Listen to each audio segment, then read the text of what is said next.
오늘도 하나님께서 저와 여러분이 주는 말씀은 누가복음 10장 29절 이하의 말씀을 통하여 누가의 특수자료를 보라 하신다는 말씀의 제목으로 하나님의 말씀이 선포될 때 하나님의 목적, 계획, 뜻이 잘 들려져서 그 말씀에 순종할 때 주시는 참 복을 마음껏 누리시는 저와 여러분 되기를 주의 이름으로 축원합니다. 이 이야기는요, 연결되는 이야기가 있습니다. 앞에 25절과 28절에 있는 이야기인데 영생에 대한 질문하는 이야기를 지금 연결시켜 놨거든요. 29절부터 37절까지는 그 사람이 자기를 옳게 보이려고 하는데 그 사람이 누구냐 할 때 10장 25절입니다. 어떤 율법사가 일어나 예수께 시험하여 이르되 선생님이여 내가 무엇을 하여 영생을 얻으리까? 예수께서 이르시되 율법에 무엇이라 기록되었으며 내가 어떻게 읽느냐? 대답하여 이르되 내 마음을 다하고 목숨을 다하고 힘을 다하며 뜻을 다하여 주 너희 하나님을 사랑하고 또 내 이웃을 내 자신같이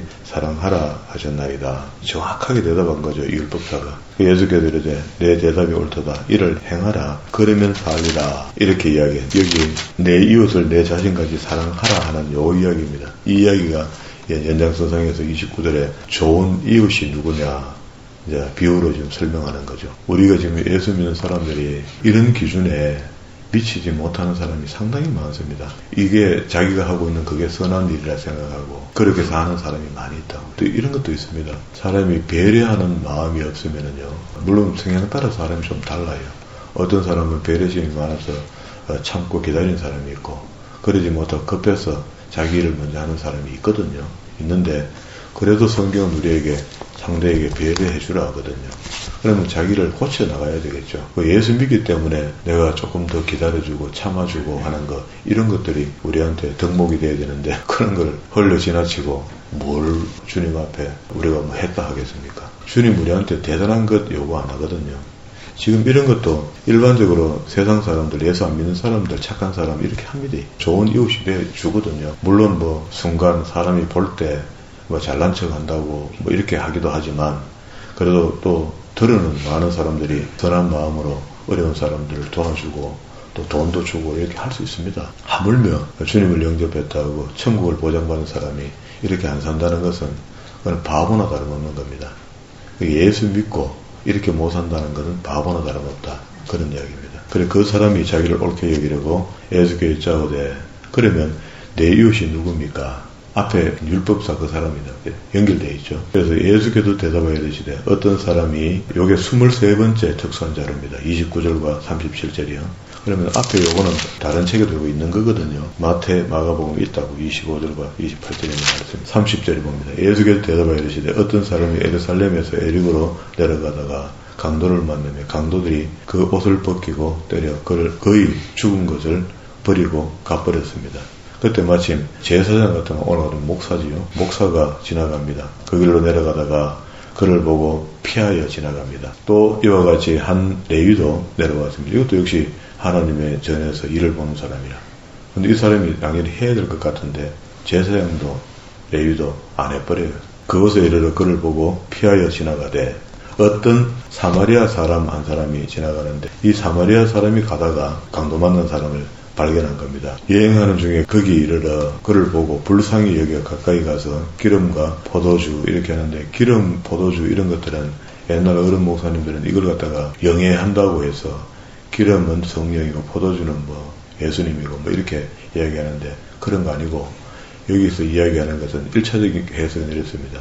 아픈 사람의 상처를 이렇게 덧나지 않게 소독하고 기름을 발라서 유하게 한다. 그런 겁니다. 딱지 앉아서 딱딱하게 앉아서 나중에 피나고 안 하도록 치료하는 겁니다. 그래서 주막은 또 교회라는데 이건 교회 아닙니다. 술 파는 데가 교회 아니거든요. 근데 이런 것들을 옛날에는 이렇게 많이 그 이상한 번역을 해서 자기만 아는 거죠. 그러면 설교하는 사람만 아는 거죠. 그 상처에 붙고 사매며 자기 짐승에게 태워 주막으로 데리고 가서 돌보아 주니라.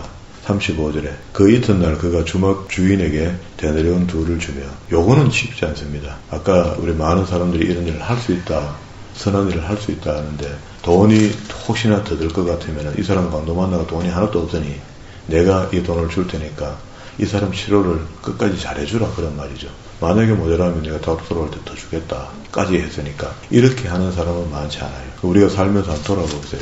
내가 선한 일을 하기는 꽤 했는 것 같은데 여기까지는 못 갑니다. 여기까지 가면 그건 굉장히 선한 건데 제 경험상 이래까지 한다는 것은 하나님의 은혜가 확 덮여져야지 가능한 것 같아요. 일반적인 생각으로는 여기까지 돌보면은 우리가 좀 주저없다고 이해하기 시작하거든요.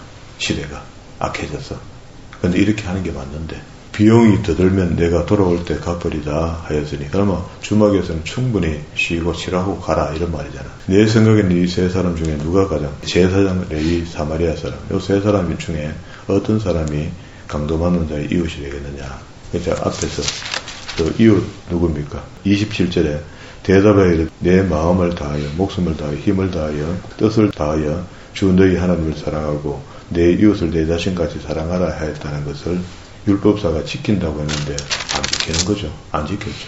우리도 앞에 있는 말씀이 오늘 이 비유의 일들이 생기면은 우리가 사마리아인처럼 해야 되는 거죠. 해야 되는데 이 율법사는 사마리아 사람을 아주 싫어하죠. 유대인이니까. 제사장과 레위도 똑같은 사람이고. 그럼 이 제사장은 뭐라 합니까? 이르되 맞기는 맞는데 사마리아 사람입니다. 요거 인정하기 싫은 겁니다. 그런데 정작 당사자 율법사는 자비를 베푼 사람입니다. 이렇게 이야기한 거예요. 자비를 베푼 사람이 누굽니까? 33절에 어떤 사마리아 사람이라고. 예수님께서 이걸 얼마든지 책하면서 바른 말을 해줄 수 있는데 너도 이와 같이 행하라 하고 맞춰버려요. 그렇게 예수님은 늘 이런 식으로 일을 하셨는데 우리는 끝장을 보죠. 그게 어떻게 그 사람이고 그 말거리 하면 대낙하고 또 따지고 대주고 곱씹고 해갖고 분위기를 엉망 만들어 놓는. 근데 예수님께서는 이러시되 가서 너도 이와 같이 하라. 그러기에는 사마리아 사람이 뭔가 분위기가 이상하고 부끄럽게 얘가 돌아갔는데 다음번에는 안 그랬을 겁니다. 선한 이웃은 사마리아 사람 맞다.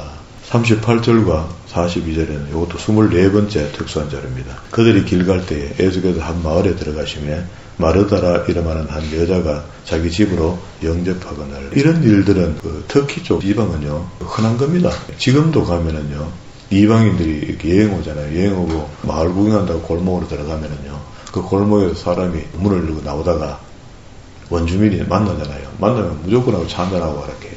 이게 손님 대접하는 일을 잘한다. 이게 이제 처음 어디서부터 시작됐는가? 아브라함이 손님을 대접하다가 누굴 대접합니까? 하나님과 그 천사를 대접하게 되죠. 이게 이 대접하는 일이 거기서는 굉장히 좋은 뜻으로 시작돼가 지금도 하나님 믿는 건 상관없이 사는 사람도 대접하는 거. 그런데 일반 이제 우리 이방인이 그 갖다가 그런 대접을 받으면은 혹시 안에 들어가면 또 그 사람들 벽에다 칼도 걸어놓고 하잖아요. 그런데 이거 잡으려고 하는 건가 두렵대요. 그런데 실제 이제 문화를 알면은 그게 이해가 된대요. 39절에 그에게 마리아라 하는 동생이 있어 주의 발치에 앉아 그의 말씀을 듣더니 이런 사람의 영이 끼어져 있고 예수님이 보셨을 때 진리로 본 거죠. 참빛으로 본 거죠. 그러니까 마리아가 이런 행동이 나왔고 마르다는 육적인 눈이죠. 정상적인 사람이죠. 우리가 생각할 때는. 그러니까 손님이 왔으니까 귀한 분이 왔으니까 밥을 줘야 되는 겁니다. 음식을 준비해야 되는 거죠. 그래서 마르다는 준비하는 일이 많아 마음이 분주한지라 예수께서 나가 이르되 예수님 앞에 이제 동생이 하는 행동을 못마땅히 여기면서 가서 알려바치는 겁니다. 주여 내 동생이 나 혼자 일하게 두는 것을 생각하지 아니하시나이까 그를 명하서 나를 도와주라 좀 이렇게 꿀로 하나 주세요. 이렇게 얘기했죠. 했더니 주께서 대답하여 이르시되 마르다야 마르다야 내가 많은 일로 염려하고 근심하느냐. 우리 교회 가면 이런 사람이 있죠. 온갖 일을 내가 안 하면 안 돼. 내 입이 가야 되고 내 말이 가야 되고 발이 가야 되고 손이 가야 되고 내가 안 하면 안 되는 사람이 있습니다. 그런데 42절에 몇 가지만 하든지 혹 한두 가지만 하면 어떻겠냐 이렇게 이야기했어요. 그랬더니 마리아는 이 좋은 편을 택하였으니 그렇게 예수님이 가르쳐주는 몇 가지만 하든지 한두 가지만 하면 어떻겠냐. 네가 감당할 수 있는 양을 하면 어떻겠냐. 이렇게 이야기를 한 겁니다. 그래서 이 좋은 편을 택하였으니 빼앗기지 아니하리라 하시니라. 그럼 어떤 사람이 돼야 됩니까? 우선에 봤을 때는 음식을 많이 하고 분주하게 막 자기가 다 해야 될 처럼 하는 이 사람이 옳은 것 같은데 육으로 보면 이래요. 그런데 영으로 보면 어떻습니까? 하나님의 신뢰 말씀이 우선인 겁니다. 교회에서 주일날 당번 받은 사람이 시간이 모자라서 예배가 시작되는데도 계속 부엌 앞에서 주방 앞에서 붙들고 늘어져 갖고 오늘 끝장고기 다 해놓고 올라가야 되겠다. 물론 책임감 중요합니다. 누가 봐도 다 맞는 말이죠. 맞는 말인데 어떻습니까? 사실은 예배가 시작되면 올라가야 되죠. 올라가서 예배에 참여하는 게 목적이 돼야 되지 밥하는 게 목적이 돼서 안 된다. 그런 의미입니다. 그래서 그러면은 미리 항상 시간 전에 이 준비를 다 마쳐야 되는 거예요. 그 시간 전에 준비를 못 마쳤으면 그거 자기가 잘못된 행동이잖아요. 근데 우리는 그렇게 하는. 그리고 이제 구절을 내려오는 이야기는 다른 성경에도 있는 이야기입니다. 그래서 내가 너에게 이르노니 구하라 그리하면 너에게 주실 것이요 찾으라 그리하면 찾을 것이요 문을 두드리라 그리하면 너에게 열릴 것이라. 이렇게 다른 성경에도 있죠. 기도할 때 하는 요령을 이렇게 가르쳐주는. 우리 구할 때는 주실 때까지, 찾을 때는 찾을 때까지, 두드릴 때는 문이 열릴 때까지 우리가 드리는 기도가 끈기 있게 좀 하라는 겁니다. 시작했으면 끈기 있게 하고 이것저것 너무 많이 구해서 어제 구했던 거 잊어버리고 오늘 또 새거 구하고 이런 거 안 하시면 좋겠다. 하나님과의 관계를 그렇게 하면 좋겠다. 좀 선을 긋고 안 되면 기도장애로 써야지 기억이 없으면 그렇게 마구 구할 것 같으면. 그래서 구하든지 찾든지 두드리든지 간에 좀 끈덕지게 해서 그 하나라도 응답받고 이것만 있으면 절대적인 걸 구해야 되죠. 그런데 매일 이거 구했다 저거 구했다 저거 구했다 이거 구했다 이렇게 하면은 안 된다는 그런 표현입니다. 그죠? 그리고 이제 중간에 이제 바알세불의 논쟁도 있고 빈집의 교훈도 다른 성경에 있는 겁니다. 마태복음에 있는 거예요. 이게 빈집의 교훈을 한번 24절에 더러운 귀신이 사람에게 나갔을 때에 물 없는 곳으로 다니며 쉬기를 구하되 얻지 못하고 이에 이르되 내가 나온 내 집으로 돌아가리라. 귀신이 들리는 사람에게 축사를 해서 귀신을 촉감을 했어. 촉감을 했다가 귀신이 나갔다가 귀신은 혼자 다니면 안 되거든요. 육신이 있어야 되거든. 그래야 뭐 일을 할 수 있단 말이에요. 어떤 사람에게 들어가야지 그 몸을 움직일 수 있잖아요. 마음을, 생각을. 그렇게 갔다가 적당한 곳을 찾지 못해서 갈 곳이 없어서 아까 나갔던 집에 다시 들어가 본 거야. 찾아온 거야. 돌아서 보니까 이러되 내가 나온 내 집으로 돌아가리라. 25절에 가서 보니 그 집이 청소되고 수리되어 있거늘 이에 가서 저보다 더 악한 귀신을 7을 데리고 들어가서 이거 뭐 7 귀신뿐만 아니라 5,000 귀신도 들어갑니다. 한 군대가 3,000 아닙니까? 한 군대 이상만 해도 3,000이 넘죠. 이거 부피가 아니다. 이거는. 들어가서 거기 거하니 그 사람의 나중 형편이 전보다 더 심하게 되었느니라. 이러면은 어떻게 해야 됩니까? 우리가 축사하는 게 문제가 아니고 뒷단도리가 안 되면은 이거는 사람이 축사하고는 더 힘들게 만든다. 그러면 제가 모델을 이야기했잖아요. 우리 그 청년을 그날 우리 나가고 그 이야기를 한 겁니다. 그 부모한테 와서 예배를 같이 좀 드리면 좋겠다. 부모가 옆에서 지켜주면 좋다. 뭐 나이가 많지만 이건 원당치 않은 사람이니까 그렇게 해서 보호자 있는 상태에서 하나님의 말씀을 잘 들을 수 있도록 하는데 그 아이가 이래요. 무슨 말씀을 해도 말씀을 다 압니다. 내가 무슨 이야기를 해도 이야기를 하면은요 그때 다 아는 거고요 하면서 선 넘어가요. 신기하지 않습니까? 그게 귀신은요 안다입니다. 안다. 귀신은 모르는 게 없습니다. 다 압니다. 하나도 모른다고 이야기하는 게 없습니다. 거짓말을 대답해서 대답을 다 해요. 그러니까 떡심 팍 풀리죠. 설교를 앉아놓고 했어요. 오늘 말씀이 참 이래이래 은혜롭더라. 나는 설교하는 사람이 이야기를 내가 해주거든요. 그러면 그거 다 아는 거고요. 다 한 거 다른 거 질문합니다. 그게 말씀으로 권면하려는 목사도 떡심이 풀리는 거예요. 야 이거 뭐 이런 인간이 있나. 살면서 우리가 제대로 된 말씀을 듣고 그 말씀에 한번 순종하고 그 말씀에 사로잡히면은 우리 인생이 바뀐다는 거 알고 있죠. 여기 그런 말씀이 있습니다. 27절과 28절인데 이것도 25번째 특수한자료인데요. 이 말씀을 하실 때에 무리 중에서 한 여자가 음성을 높여 이르되 당신의 벤태와 마리아죠. 당신이 먹인 젖이 마리아죠. 복이 있나이다. 그렇게 사람의 자식으로 대단히 훌륭한 분이 태어났다. 그러니까 어머니가 대단한 분이다. 이제 이걸 이야기하죠. 마리아를 칭송했습니다. 그런데 예수님께서 대답을 했어요. 예수께서 이르시되 오히려 하나님의 말씀을 듣고 지키는 자가 복이 있느니라. 아멘입니다. 이게 참된 복이다네. 참된 복. 진짜 우리 복 있는 것은요. 교회 출석 열심히 해가 예배는 참석했는데 말씀 듣고 한쪽 귀로 흘리는 사람. 그래서 듣고 알기는 알았는데 배우긴 다 배웠는데 행함이 없는 사람. 그게 성경 저쪽 끝에 야고보서는 예수님의 동생 야고보거든요. 예수님의 동생 야고보니까 제자들하고 또 상황이 다릅니다. 한 집에서 어릴 적에 같이 자랐고 거의 피를 나눌 형제잖아. 어쨌든 육으로는. 그런데도 불구하고 그가 처음에는 염려스러웠잖아요.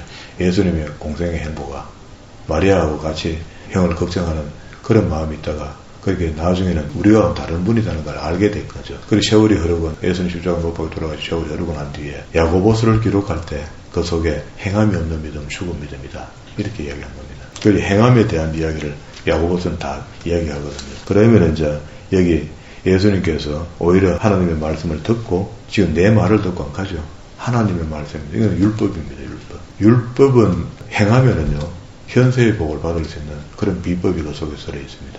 그러니까 주의 진리의 말씀이라고 표현하는 예수님의 말씀들은 전부 다 영적인 말씀들이거든. 그렇게 이해하면 됩니다. 그러면 우리가 마태복음 5장에서 7장까지 있는 이야기가 산상순으로 마태는 묶어놨다 그랬죠. 여기저기 퍼져있는 이야기들을 한 군데 묶어놨는데 율법을 복음으로 재해석해놨으니까 우리가 율법은 율법대로 이해를 하고 복음은 복음대로 이해를 해야 된다. 이게 옳은 삶이 나와야 되는 거죠. 주를 영접한 사람들이. 그리고 요나의 표적이 있습니다. 뒤에 29절에. 누가 찾아와서 이 세대의 표적을 잡고 구하라 하는데 요나의 표적밖에 보여줄 게 없다. 이렇게 했을 때 요나의 표적은 뭐라고 생각합니까? 요나서를 우리가 바로 배웠으면 뭐가 보입니까? 30절에 이렇게 합니다. 요나가 니느웨 사람들에게 표적이 됨과 같이 인자도 이 시대에 걸어가겠다. 예수님이 오셔서 죽었다가 3일 만에 부활하신 이 장면도 중요하지만 그거는 우리가 아는 것이고 그러면은 다시 이 요나의 표적 속에 요나가 전했던 복음을 개떡까지 전했는데 찰떡까지 알아들었던 그 니느웨 왕과 그 이하의 백성들 짐승까지 금식을 시키고 회개했던 것. 그래서 이제 140년 이상의 구군이 연장됐던 이 사건. 우리도 이제 그런 거 기억해야 되죠. 그럼 우리가 어려워졌을 때, 심판에 이르렀을 때, 어려워졌을 때 이런 말입니다. 어려워졌을 때 회개하라는 이야기입니다. 그리고 이제 33절부터 36절에 몸에 등불 비우는데 이것도 앞에 있던 이야기죠. 우리가 등불인데 등불을 켜갖고 말 밑에 창고 밑 안에 들어가 언둔해가 살면 안 된다. 그런 이야기입니다. 그리고 37절부터 41절까지 그 이야기는 쭉 이어져 내려가고 54절까지 이어지거든요. 외식하는 자에 대한 화를 선포하는 이야기인데 다른 책이 다 있거든. 화해질진저 있거든요. 있는데 37절과 41절의 말씀이 여기 없어요. 그렇게 다른 책에는 없는데 누가는 이걸 찾아서 이 사건의 42절에 보세요. 화해질진저 너희 바리새인들이여 이렇게 할 때 앞에 무슨 이야기 또 있었다는 겁니다. 37절 예수께서 말씀하실 때 한 바리새인이 자기와 함께 점심을 잡수시기를 정함으로 들어가 앉았더니 잡수시기 전에 손을 씻지 아니하심을 그 바리새인이 보고 이상히 여긴지라. 이건 결례죠. 정결례죠. 음식을 먹을 때 손을 씻는 게 정상인데 유대인들은. 근데 예수님 손도 안 씻고 왜 손을 씻는 게 중요하나 하면요. 손이 일반적으로 사용하던 손으로 빵을 찢어서 먹는단 말이에요. 이 사람들이. 음식 문화가 그렇죠. 우리하고 다르죠. 그러니까 그걸 보고 이상히 여긴 겁니다. 29절에 주께서 이르시되 너희 바리새인들은 지금 잔과 대접의 겉은 깨끗이 하나 너희 속에는 탐욕과 악독이 가득하는도다. 우리 예수 믿는 사람들도 지금 오늘 주시는 말씀 이런 사람들이 나처럼 많이 있다고 봅니다. 그러니까 아직도 물론 예수 믿기 시작해서 변화되는 과정에 있으면은 참 다양한 일이고 그게 다시 옛날에 좋았다가 마이너스 되고 있는 사람 뒤로 가고 있는 사람 같으면 곤란합니다. 빨리 회개하고 돌아와야 돼. 그 속이 어떠냐? 겉은 얼마든지 우리가 치장할 수 있습니다. 그러니까 교인은 많잖아요. 누가 봐도 다 교인은 많이 있잖아요. 교회에. 있는데 성도가 많지 않다는 겁니다. 속이 바뀐 사람이 많지 않다. 어리석은 자들아 겉을 만드는 이가 속도 만들지 아니하였느냐. 이거 다 하나님은 알고 계신 거예요. 한목에 예배한다고 10,000명, 20,000명, 10만 명이 앉아있어도 그 안에 지으신 이가 보면 다 보인다는 겁니다. 그러나 그 안에 있는 것으로 구제하라. 그리하면 모든 것이 너에게 깨끗하게 되리라. 화해설진저 너희 바리새인들이여 너희가 박하 운영과 모든 채소의 11조를 드리되 공의의 하나님께 대한 사랑은 버렸도다. 진짜 챙길 거는 버리고 그렇게 이것도 하고 저것도 해야 되는 거죠. 그렇다고 제사 드리지 말라는 게 아니잖아요. 제사 드리기 전에 너희가 이런 자세로 드릴 것 같으면은 제사 안 드려도 좋다 이런 말인데 그러면 그 제사 드리지 말라는 얘기가 아니잖아. 드리되 이것도 하고 저것도 하라는 겁니다. 그러나 먼저 해야 될 것이 있다면 우리의 마음에 청소하는 게 먼저다. 내가 깨끗해지는 것이 겉만 깨끗한 것이 아니고 속도 깨끗해야 된다. 그렇게 이야기했습니다. 그리고 52절에 이렇게 이야기하죠. 화해들진저 너희 율법사여 너희가 지식의 열쇠를 가지고도 너희가 들어가지도 않고 들어가고자 하는 자도 막았다. 이렇게 했는데 다른 책에는 뭐랄까 합니까? 천국이죠. 천국의 열쇠를 쥐고도 바르게 가르쳐주지 않으면 이렇다는 겁니다. 우리가 천국을 인도받지 못하는 지도자 밑에 있다는 것은 잘못된 길을 가는 거잖아요. 그건 뭐야? 어떡합니까? 이 상황이 되면 탈락인데, 지금. 실컷 배웠는데 탈락이다. 그리고 난 뒤에 이어 외식하는 자여 이렇게 시작했잖아요. 12장 1절에 보세요. 그동안 무리 수만 명이 모여 서로 밟힐 만큼 되었더니 예수께서 먼저 제자들에게 말씀하여 이르시되 바리새인들의 누룩 곧 외식을 주의하라 하죠. 그렇게 겉멋을 주의하라. 신앙의 냄새만 풍기는 그거 주의하라. 진정하게 주님을 영접해서 거기에서 우러러 나오는 신앙이 빛이 내게 나와야 되지. 겉멋이 나와서 안 된다. 그죠? 교인과 성도가 다르다는 거 하여튼 각인하고 나는 성도로 살아야 된다. 교인이 돼서는 안 되겠다. 종교인이 돼서는 안 되겠다. 하는 의식을 확실히 갖고 있어야 됩니다. 그래서 여기 12장 21절에 이야기를 한 겁니다. 그리고 이제 복음 전할 때는 좀 담대히 전하라. 2절부터 12절까지 이야기했고요. 13절부터는 어리석은 부자에 대한 비유인데요. 이게 27번째 이야기인데 이건 주제가 탐심입니다. 무리 중에 13절 한 사람이 이르되 선생님 내 형을 명하여 유산을 나와 나누게 하소서. 이르되 이 사람아 누가 나를 너희의 재판장이나 또 물건을 나눠주는 자로 세웠느냐 하시고 그들에게 이르시되 삼가 모든 탐심을. 말씀은 이렇게 하셨는데 뒤에 다른 사람들에게 그 청년이 있는 가운데 이 얘기하는 거야. 하니까 이 청년한테 대답 안 해줄 듯이 하면서 대답을 해주고 있죠. 비유로. 그게 예수님의 화법이었습니다. 그러면 이제 본인이 이런 경우는 이제 덜 민망하겠죠. 본인의 잘못된 부분들을 책망하고. 그렇게 적어도 지금 선생이라는 분을 찾아와서 질문을 할 때는 나는 잘하고 있는데 우리 형이 잘 안 해준다 이런 말이거든요. 나는 착한데 우리 형이 못됐다 이런 말이거든. 그런데 알고 보면은 예수님 뭐라 합니까? 네 속에 잘못됨이 있다. 이거 이야기하면서 보세요. 15절에 그들에게 이르시되 삼가 모든 탐심을 물리치라. 사람의 생명이 그 소유에 넉넉한 데 있지 아니하니라. 그러면 이제 유산을 나누게 하라 해달라고 좀 이야기했는데 그게 좀 무색해졌죠. 하시고 또 비유로 그들에게 말하여 이르시되 한 부자가 그 밭에 소출이 풍성함에 심중에 생각하여 이르되 내가 곡식을 사와둘 곳이 없으니 어찌할까 하고 고민하게 된다는 겁니다. 여기서 고민할 게 아니고 원래 많이 나왔으니까 우리 원래 평시대로 들어오는 것은 창고에 넣고 남는 것, 창고에 넣지 못하는 것은 하나님께서 나누라는 값다 하고 나누면 되겠죠. 그렇잖아요. 그런데 이걸 갖다 미련하게 자기 곳간에 다 넣어놓으면요. 오늘 비유는 다르지만 표현은 제가 이렇게 할게요. 그게 썩어버렸어. 비도 맞고 놔뒀더니. 그럼 못 먹게 되는 거 아닙니까? 못 먹게 될 바에 참 수령이 나왔잖아요. 하나님 보시기 이게 나왔잖아요. 자, 그러면 보세요. 17절을 보면 곡식을 사와둘 것이 없으니 어찌할까 고민했습니다. 18절에 또 이르되 내가 이렇게 하리라 하고 지혜를 짜낸 거야. 곡간을 헐고 더 크게 짓고 내 모든 곡식과 물건을 거기다 사와두리라. 자기 곡식을 넣는 곡간을 더 확장시켰단 말이죠. 내년에 가면 하나님께 더 안 주면 어떡할래? 빈통이 되는데 그것도. 또 내가 내 영혼에게 이르되 영혼아 열에 쓸 물건을 많이 사두었으니 평안히 쉬고 먹고 마시고 즐거워하자 하고 아주 기분 좋게 그날 한 잔 마시고 잤습니다. 근데 하나님이 이르시되 이 어리석은 자야 오늘 밤 내 영혼을 도로 찾으리라. 그만 하면 끝이거든요. 우리 삶이 끝이 난다고. 누구의 것이 되겠느냐 하였으니 자기를 위하여 재물을 사두고 하나님에 대하여 부어지 못하자 이야기합니다. 그러면 남는 것을 하나님의 것으로 판단하고 이웃에게 나눴으면은 이거는 하나님이 상 줄 만한 일이 되는 것이고 그렇지 않고 자기를 위하여 재물을 사두는 사람이 되었으니까 결국은 있는 것까지 다 뺏겼다. 자기는 아무것도 못 먹게 됩니다. 창고에 있는 것. 몇 년을 먹어도 될 걸 하나도 못 먹게 됐다. 그리고 끝났다. 아주 샤프합니다. 말씀이. 왜냐면 우리가 이런 말씀들을 들을 때 비슷하게라도 하면 좋겠는데 어차피 할 것 같으면 정확하게 하는 게 좋겠죠. 그리고 22절부터 34절까지는 염려하지 말라. 그러니까 우리 마태복음에서 이미 본 겁니다. 앞에서 이거는. 예, 염려하는 것이 묵고 사는 문제 염려하는데 그거 염려할 거 없다. 24절에 까마귀를 생각해봐라. 심지도 않고 거두지도 않고 이렇게 했죠. 그리고 또 백합발을 생각해봐라. 내가 한 거야. 33절에 너희 소유를 팔아 구제하여 낡아지지 아니하는 배낭을 만들라. 낡아지지 않는 창고를 만들라. 그러면 똑같은 말입니다. 통장을 만들라. 통장이 있긴 있는데 맨날 빈통이 뭐야입니까? 빈 지갑이면. 낡아지지 아니하는 배낭을 만들라. 곧 하늘에서 둔 바 다함이 없는 보물이니 거기는 도둑도 가까이 하는 일이 없고 조음도 먹는 일이 없느니라. 너희 보물이 있는 곳에 너희 마음도 있느니라.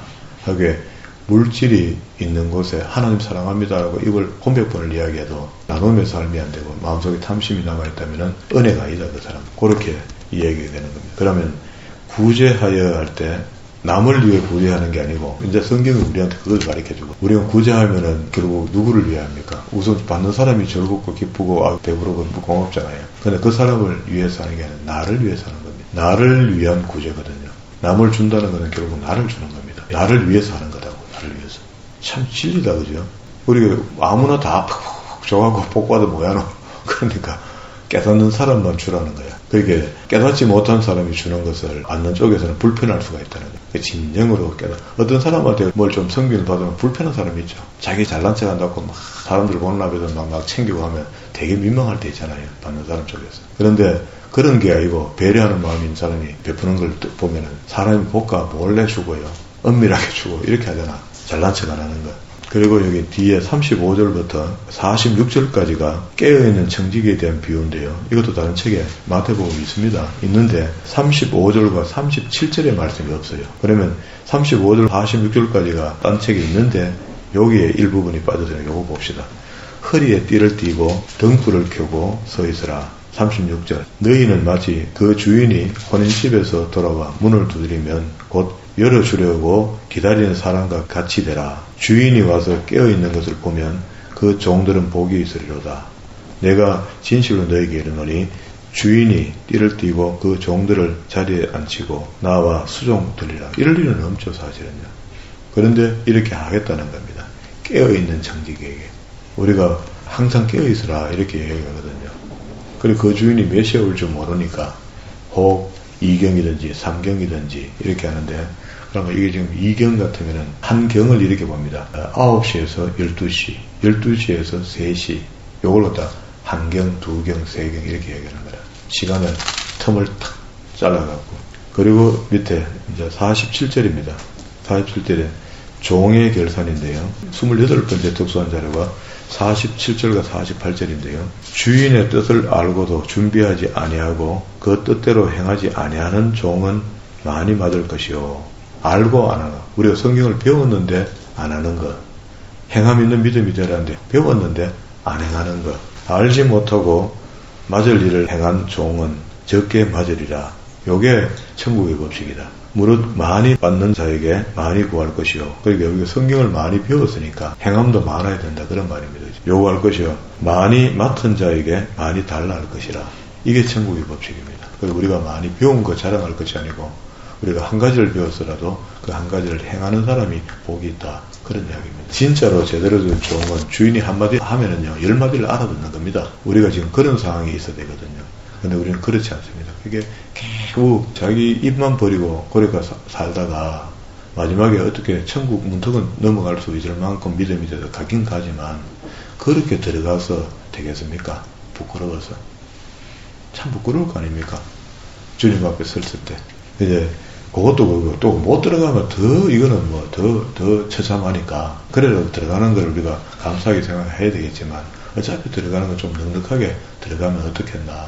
어차피 이제 우리가 가고 못 가고에 고민해서는 안 되잖아요. 이미 가는데 전국 가는데 이 정도는 하는데 갈 바에는 좀 넉넉하게 들어가는 게 안 좋단 말이에요. 그렇게 예수 믿어 교회 왔는 사람이 집값 너무 그 빼들어 먹고 맨날 하나님 앞에 헌금하는 것도 자체가 요래 견주고 저래 견주고 반올림 해갖고 요래 해가 요거 딱 끊어갖고 축소시기가 드리고 이렇게 하면 안 된다 그런 말입니다. 그런 건 종교생활이 아닙니다. 그거는 사회생활하는 거지. 교회화가 종교생활은 그렇지 않다. 그리고 29번째 특수한 자료고 49절과 50절을 요걸 묶어갖고 이것도 마태복음에 요 비슷한 이야기 있는데요. 내가 불을 땅에 던지려 왔나니 이 불이 이미 붙었으면 내가 무엇을 원하리요.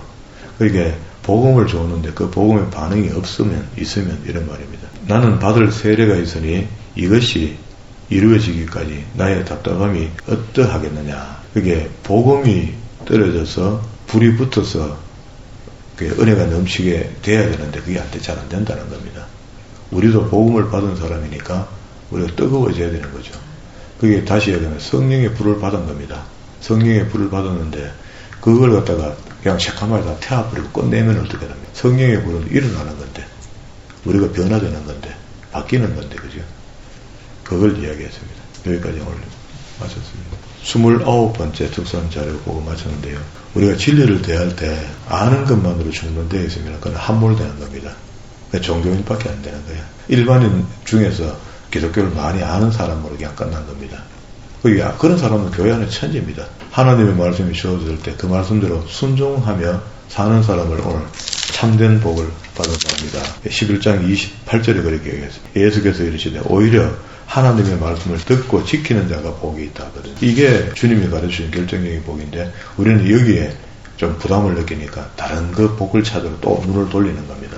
그러지 말고 말씀을 들었으면은요, 듣고 나를 바꾸어 나가는데, 지킨다는 말이 나를 바꾸어 나가는 거거든요. 나를 바꿔서 옛날에는 그렇게 알기만 알고 저렇게 했는데 알긴 알고 이렇게 하려고 애를 쓰는 사람을 하나님께는 복이 있다 했습니다. 여기서부터 이제 복이 출발되는 거라. 그래서 자기 삶이 완전히 하나님의 말씀에 동화됐을 때 그때부터는 이제 뭘 하든지 그게 그 사람 손이 걸음손이 되는 겁니다. 뭘 해도 복이 되는 거야. 그런데 거기다 우리가 탐심이라는 마음을 빼놓으면 더욱더 복이 되겠죠. 이러면 우리가 기도가 별로 할 게 없죠. 진짜 기도할 것 같으면 남을 위해서 기도해주고 주변을 위해서 기도해주고 내가 소속된 교회를 위해서 기도하고 이런 거지 나를 위해서 별로 기도할 게 없을 겁니다. 이게 한마디를 들어도 행하는 사람이 되어서 그것이 복의 줄기로 출발하시는 저와 여러분 되기를 주의 이름으로